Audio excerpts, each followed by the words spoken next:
Pemirsa, timnas Indonesia sukses melibas Mozambik dan Oman dalam laga Piala AFF. Lalu evaluasi apa yang harus dilakukan untuk menjaga momen positif dan soliditas timnas Garuda? Mohon maaf, yang kami maksud adalah FIFA Matchday, di mana timnas Indonesia berhasil mengalahkan Oman dan Mozambik. Kita akan membahasnya bersama pengamat sepak bola Haris Pardede dan mantan pemain timnas Zainal Arif. Bung Harpa, Mas Zainal, selamat malam. Selamat malam, Mas Iqbal dan juga Kang Zainal. Salam olahraga, ini kabar yang gembira, tentu kita sebut positif. Tentu selain evaluasi juga harus ada yang bisa ditingkatkan ya, Bung Harpa. Saya ingin ke Bung Harpa terlebih dahulu. Ya. Ini kita mencatat terakhir ada 2 kemenangan dengan 2 clean sheet dan kenaikan ranking FIFA. Kalau kita lihat kan rankingnya Mozambik dan Oman itu di atas timnas Indonesia ya. Mozambik itu ranking 101, sementara Oman bahkan ranking 79, dilibas sama timnas Garuda. Apa catatan penting Anda? Apa yang meningkat, Bung Harpa?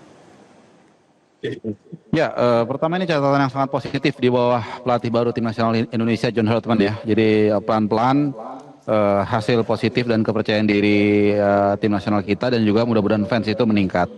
4 pertandingan, 3 kali menang dan 1 kali kalah. Tapi kalahnya itu pun dari Bulgaria menurut saya bermainnya kita cukup bagus.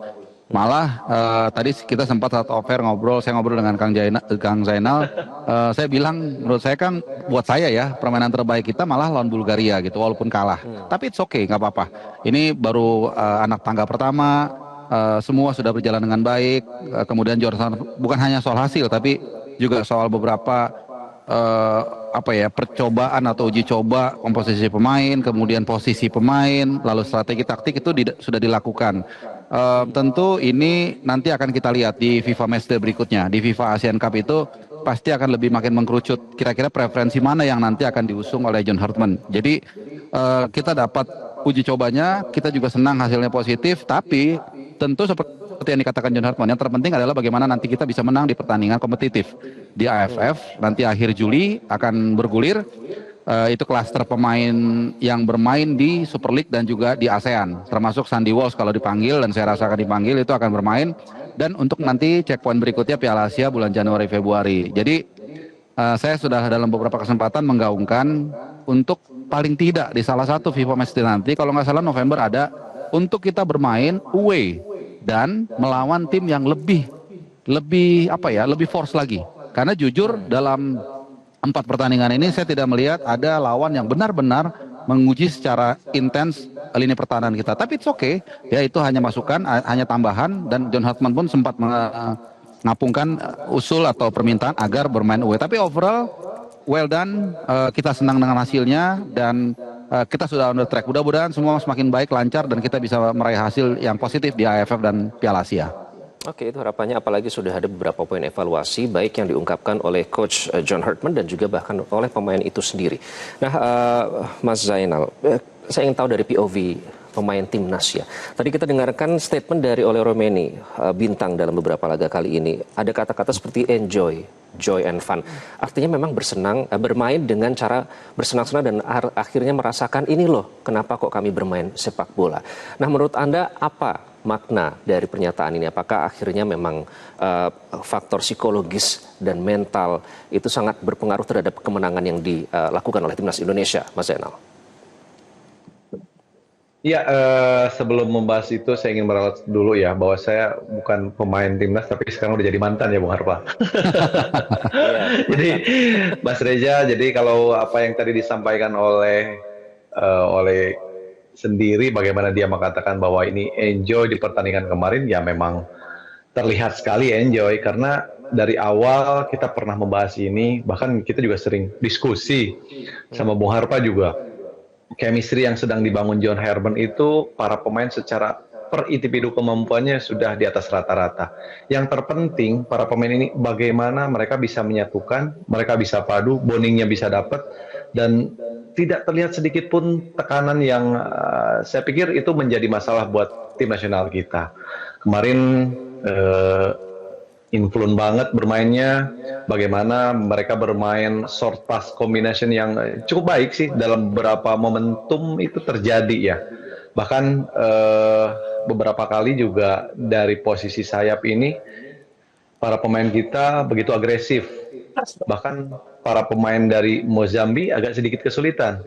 Karena kalau melihat secara keseluruhan, lini pertahanan kita kemarin prinsip-prinsip pertahanannya atau safe defense-nya cukup kuat ya. Jadi kalau saya menindaklanjuti apa yang tadi disampaikan oleh bahwa bermain bola itu harus enjoy, memang harus enjoy. Kalau misalkan kitanya dalam tekanan, belum apa-apa, itu sudah pasti habis. Habis. Itu yang mungkin bisa dirasakan oleh saya waktu saya masih aktif. Biasanya kalau dalam hati pikiran udah tegang, nanti seperti apa bermain, udah ngeblank gitu. Tapi kalau begitu masuk ke lapangan, pikirannya tenang, para pemain yang lainnya juga support dari lini ke lininya. Saya kira bukan masalah sulit bagi Ole untuk selalu mencetak gol di setiap kali pertandingan. Oke, yang menarik John Hartman, Bung Harpa, ini kan bisa dibilang sepertinya dengan kemenangan-kemenangan ini apakah kita bisa menyebut bahwa instruksi dari Coach John Hartman ini sudah bisa diterjemahkan dengan baik oleh para pemain di lapangan hijau dan chemistry ini sudah terbangun, Bung Harpa? Ya kita hanya bisa lihat dari luar ya, tapi memang ada beberapa improvisasi yang dilakukan oleh John Hartman itu menurut saya berjalan cukup mulus. Kalau kita flashback sedikit ke FIFA Series kemarin, waktu lawan Saint Kitts and Nevis kan salah satu perubahan yang dilakukan oleh John Hartman dan cukup membuat orang kaget adalah dengan menarik posisi Ole lebih ke samping dan ternyata it worked very well. Dia memberikan 2 kipas kepada Beckham Putra dan ya di situ orang melihat ternyata satu pemain yang sama dibesut oleh pelatih yang berbeda itu bisa memberikan nuansa yang berbeda juga gitu. Lalu kemudian di pertandingan kemarin ada lagi perubahan ataupun improvisasi yang dilakukan dengan menerapkan saya istilahnya robbery ini. Jadi dulu zaman di Munchen kan ada Arjen Robben dan Frank Ribery di mana dia menempatkan Donny Pamungkas di kanan di FR lalu menempatkan Kevin Dix di FL. Walaupun saya tahu Donny sering memperagakan itu di Persija dan bahkan di AFF 2024 dia juga melakukan itu ya. Itu dilakukan tapi memang kemarin menurut saya tidak terlalu berjalan dengan baik. Tapi instruksi itu dilaksanakan dengan baik ya. Jadi ada beberapa improvisasi yang dilakukan termasuk juga meminta ya. Kelihatannya sih itu diminta ya diinstruksikan seorang Rizky Ridho agak lebih agresif. Kita kalau ingat di pertandingan menghadapi Oman, Rizky Ridho itu berapa kali dia maju ke depan termasuk satu kipasnya di awal-awal pertandingan ke arah Nathan Chow yang ditanduk tapi nggak jadi gol. Jadi memang tadi lagi saya menjahit apa yang disampaikan Ole dan yang diperdalam oleh Kang Zainal bahwa pemain ini kelihatannya memang bermain dengan joy. Kalau udah main dengan happy tanpa beban ini kelihatan pemain beda. Nah, sekaligus saya kalau boleh mau bertanya nih sama Kang Zainal karena sebagai mantan pemain profesional. Nah, pemain ini kan Kang izin ya Mas Iqbal, pemain ini kan datang ya dengan berbagai keresahan dan kebahagiaannya. Tiap dari rumah tuh beda-beda. Nah, ketika sampai tim, sebenarnya apa sih yang membuat akhirnya pelatih misalnya bisa membuat pemain ini jadi kompak dan jadi happy? Itu dari pengalaman Kang Zainal seperti apa nih? Saya pengen tahu. Silakan Kang Zainal. Trust biasanya, trust dari para pelatih itu yang membuat akhirnya semuanya bisa dilupakan sejenak ya. Karena apa? Karena kalau sudah trust, biasanya kita dalam kondisi capek, kita dalam kondisi dalam tekanan di luar lapangan, itu biasanya kita ingin mengeluarkan apa yang menjadi halangan yang menjadi berisik di kepala kita gitu. Bung Harpa. Biasanya kalau trust, iya satu trust, yang kedua juga pelatih bisa bonding berdua biasanya. Dan pelatih itu bisa tahu romannya dari gestur mukanya kalau para pemain ada sedikit masalah dan dia akan dipersiapkan itu selalu pasti dirangkul. Diajak ngobrol. Ya, jadi ini kita selesaikan. Betul, jadi ini sebenarnya menjelaskan juga ya, karena John Hartman itu katanya seorang yang motivator juga. Jadi kan, dia bisa melihat ya si A kelihatan mungkin lagi ada masalah, dia deketin ngomong, akhirnya dia jadi relax ya seperti itu ya. Iya. Silakan sekali lagi. Satu kepercayaan ya akhirnya strategi ataupun taktik yang sudah disiapkan oleh Coach John Hartman ini bisa diterjemahkan secara baik di lapangan hijau karena trust itu tadi. Nanti kita akan bahas lebih lanjut ya, Bung Harpa dan juga Kang Zainal. Namun kita harus jeda terlebih dahulu. Tetaplah bersama kami di Prime Time News. Anda kembali di Prime Time News. Pemirsa, Timnas Indonesia sukses melibas Mozambik dan Oman dalam laga uji coba FIFA Matchday. Dan kita akan masih membahas terkait dengan evaluasi apa yang harus dilakukan untuk menjaga momen positif dan soliditas Timnas Garuda. Apalagi ada statement dari pelatih Timnas Indonesia John Herdman yang mengatakan pentingnya membangun chemistry dan ritme permainan saat menghadapi tim-tim lawannya nanti. Kita akan kembali ke Bung Harpa dan Kang Zainal. Kang Zainal, tentu Anda sudah berpengalaman ya pada saat masih aktif bermain di level internasional. Pada tahun 2002 sampai 2007 Anda mencatatkan 13 gol dari 23 penampilan pada saat berseragam merah putih. Mohon dikoreksi jika salah. Itu informasi yang berhasil kami dapatkan, Kang Zainal. Ya, jadi apa yang harus dijaga teman-teman anggota Timnas Garuda ini? Karena ujian sesungguhnya nanti terutama di Piala Asia kan adalah tim-tim papan atas Asia ya. Jadi apa yang harus mereka pertahankan kalau chemistry-nya sudah terbangun seperti ini, apakah juga harus ada evaluasi internal ke dalam diri masing-masing, Kang Zainal? Iya, kalau evaluasi internal itu sudah pasti ya. Apalagi menyangkut ke individuasi pemain itu sudah pasti. Karena setiap hari latihan, setiap hari juga selalu ada koreksi. Koreksi terhadap diri sendiri. Jadi self-talk-nya tetap harus dipakai. Yang kedua, biasanya suasana dan lingkungan para pemain yang selama ini sudah cukup terjaga dengan baik, saya pikir itu harus dipertahankan. Dan saya sangat yakin dengan filosofi yang dipegang oleh John Herdman ini, bagaimana ketika dia datang ke Indonesia, bagaimana dia juga menyampaikan metode kepelatihannya. Saya akan mencoba dari basic dulu, dari bawah dulu. Sebelum kita memulai latihan ke taktikal, saya akan mencoba bagaimana pendekatan tersebut dengan para pemain ini bisa terjalin dengan baik. Saya pikir ini sudah mulai terlihat ya impact-nya, bagaimana para pemain ini selalu berusaha menampilkan kualitas yang sesungguhnya, apalagi strategi yang selama ini yang diperlihatkan oleh John Herdman ini sangat enak ditonton, enak dilihat, skuad kedalamannya juga sangat baik. Jadi menyangkut apa yang akan terjadi nanti di kompetisi yang sesungguhnya, saya pikir ini juga jadi acuan. 4 kali pertandingan, 3 kali kemenangan, 1 kali kekalahan dengan tim yang mungkin sudah pernah bermain lebih di Piala Dunia. Saya kira ini jadi sesuatu hal yang mesti kita apresiasi juga. Mungkin itu ya. Oke, itu yang harus menjadi catatan. Bung Harpa, pelatih Mozambik Chiquinho Conde ini memuji Timnas Indonesia. Ada yang tidak diduga. Indonesia disebut bermain sangat kuat dan sulit ditaklukkan. Tim ini bermain begitu berhati-hati ketika build up. Kemudian bahkan Mozambik mencoba mengubah taktik hingga menaruh 6 back untuk menghadapi permainan lawan. Nah, di awal kan diprediksi Mozambik ini akan bermain agresif, tapi ternyata justru berhasil memberikan tekanan kepada Timnas Mozambik yang rankingnya lebih tinggi. Apa yang catatan penting dari situ yang harus dipertahankan, Bung Harpa? Ya, sebenarnya saya dari sejak awal sudah optimis ya, kita bisa mendominasi lah paling enggak tim nasional Mozambik. Kenapa? Karena Oman pun yang di atas kertas mereka peringkatnya 79, kita bisa menang 3-0. Nah, Mozambik 101. Secara logika ya seharusnya kita bisa juga mendominasi. Walaupun dalam sepak bola bukan matematik ya, tapi ya linear lah bahwa kita seharusnya berada di atas dari Mozambik gitu.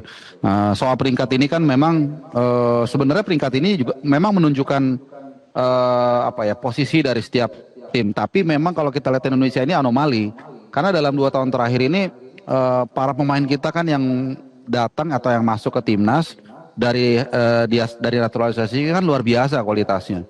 2 tahun lalu mungkin hanya atau 2-3 tahun lalu lah itu hanya ada mungkin Rafael Struijk, Jordi Amat, lalu kemudian Sandy Walsh, baru masuk klasternya Ivar Jenner dan juga Justin Abner. Nah, tapi kemudian kan masuk tuh pemain-pemain kelas dunia bahkan ya, Emil Laudero, Kevin Dix, Kelvin Verdong, Ole dan lain-lain, atau Jay Itzes juga bahkan. Nah, ini yang sebenarnya kalau nggak salah pelatih Oman yang mengatakan bahwa ranking untuk Indonesia itu tinggal ranking gitu. Sebenarnya kita kalau lihat kualitas pemain, saya yakin layaknya kita masuk 100 besar ya.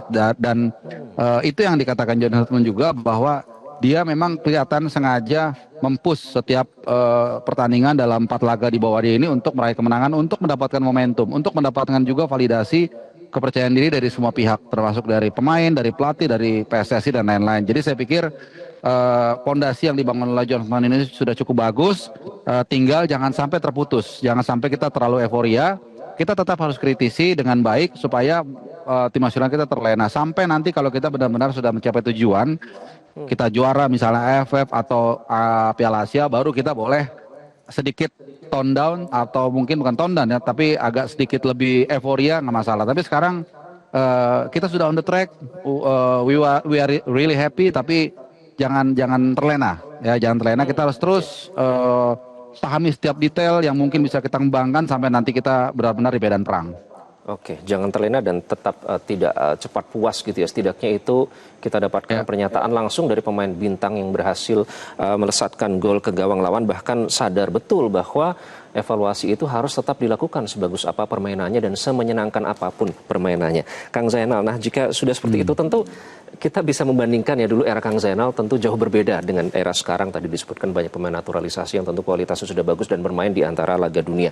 Nah jika Anda bisa memberikan input begitu, membangun chemistry antara tim antara lini belakang, tengah hingga depan sehingga semua itu bisa kohesif gitu pada saat menyerang lawan. Jangan sampai ada fokus atau spotlight hanya berada di pemain-pemain tertentu saja atau individu. Bagaimana membangun semangat tim itu, Kang Zainal? Ya, yang paling penting dalam olahraga kolektif yaitu menurunkan egonya masing-masing itu yang paling penting, itu penting banget. Ketika sudah berbicara tim nasional, itu berbicara secara keseluruhan. Jadi ini yang dibawanya itu negara. Bahkan di klub pun memang harus seperti itu juga, dan itu harus selalu dilakukan. Ego itu yang paling penting. Bagaimana kalau di ruang ganti itu bisa adem, bisa nyaman. Para pemain juga selama ini juga bisa ya meluapkan semua apa yang menjadi kendalanya. Saya kira itu sesuatu hal yang mesti harus diperhatikan ke depannya ini buat tim pasukan John Herman ini. Jadi saya tidak melihat juga sih para pemain ketika kemarin bertanding ada yang ingin menonjolkan secara individu bahwa saya yang terbaik. Saya tidak melihat itu. Tetapi kolektivitas yang terjadi di pertandingan kemarin dan di pertandingan sebelumnya itu yang paling menonjol ya.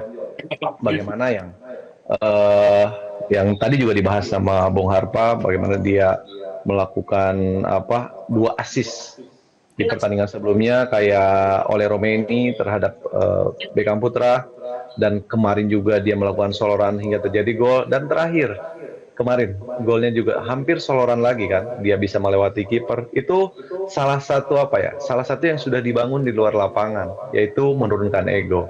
Saya kira kalau misalkan kemarin tidak ada ego, kalau misalkan setiap pemain selalu mengandalkan egonya, itu bola mungkin masih bisa dia kontrol, dia tunggu, padahal kalau secara posisi itu oleh Romero udah pas. Makanya 1, 2 sampai 3 sentuhan itu bisa terjadi gol. Itu yang paling penting ya. Kedepannya tadi kita juga ngebahas bagaimana sih supaya pemain ini, tim ini begitu menghadapi kompetisi yang sesungguhnya, mereka tetap masih bisa menampilkan kualitas yang sesungguhnya. Mereka masih bisa memperlihatkan hasil-hasil yang positif. Ya tentunya satu, egonya juga harus diturunkan. Yang kedua, trust antara pemain dari lini belakang, tengah, dan ke depan, itu yang paling diutamakan. Oke, itu ya. Langsung dari suhunya ini, semoga semua mendengar dan juga bisa diterjemahkan langsung ya ke pemain timnas Garuda. Jadi Bung Harpa pengalaman aja sih, biasanya pengalaman ya Bung ya. Justru nanti itu yang diperkuat lagi sama Bung Harpa. Bung Harpa, ke depan akan seperti apa Bung Harpa? Karena kita juga tidak memungkiri ada beberapa pemain yang cedera. Jadi secara teknis dan implementasi taktik, bagaimana itu harus dilakukan untuk tetap bisa menjaga momen positif ini, Bung Harpa? Ya kalau bicara secara aspek manajerial pemain ya saya pikir John Herman lebih tahu, dan saya pikir gini, kalau pemain diaspora ini saya rasa mungkin lebih aman ya, artinya gini ya, dengan segala hormat ya Jay Itses dan seperti Kevin Dix sekarang itu sebenarnya hanya tinggal dipantau sekali 2 kali, itu inilah bagaimanapun juga standar di Eropa itu sangat bagus kita tahu. Nah yang mungkin akan lebih banyak difokuskan itu di tanah air, ya itulah gunanya, makanya saya bilang proses pemilihan pelatih John Herman ini cukup bagus. Jadi salah satunya adalah meminta dia untuk stay di Indonesia supaya dia bisa memantau para pemain terutama di Liga 1 ini, mereka bisa berkembang dengan baik dan tidak salah dalam misalnya cara mengembangkan kebugarannya dan lain-lain. Ini yang saya pikir harus dipantau juga oleh John Hartman, karena apa yang kita lihat selama 2 kali 45 menit dikali 2 dalam FIFA Matchday kemarin itu kan hasil akumulasi manajemen pelatih dalam beberapa bulan sebelumnya, persiapannya, komunikasinya dan lain-lain. Jadi saya pikir ini yang harus dilakukan, dan saya yakin John Hartman sudah punya timeline untuk menjalankan itu semua. Oke, kita nantikan dan kita dukung terus timnas Garuda. Apalagi sudah ada petuah dan juga saran input dari Suhu, pemain senior. Sayangnya Mas Zainal memilih jalan yang berbeda ya, bukan menjadi coach. Dan kalau jadi mungkin boleh timnas, saya tambah satu sedikit lagi? Boleh, silakan singkat. Untuk fans mungkin ya, untuk fans. Boleh, fans. Ya mohon kita lebih semangat lagi mendukung timnas, dan saatnya kita bersatu meninggalkan warna-warna sekat di klub. Jadi ketika timnas bermain, kita harus dukung siapapun asal mereka, kita nggak boleh tersandra dengan asal klub mereka. Jadi timnas satu, kita dukung sama-sama, itu aja. Oke, semua satu merah putih dan menjunjung tinggi sportivitas ya. Karena kita bukan hanya tim yang membanggakan, tapi supporternya juga harus membanggakan dari timnas Garuda yang bertarung itu sendiri. Terima kasih Bung Harpa, Kang Zainal sudah bergabung dengan Primetime News. Jelajahi cara baru mendapatkan informasi. Download Metro TV Extend sekarang.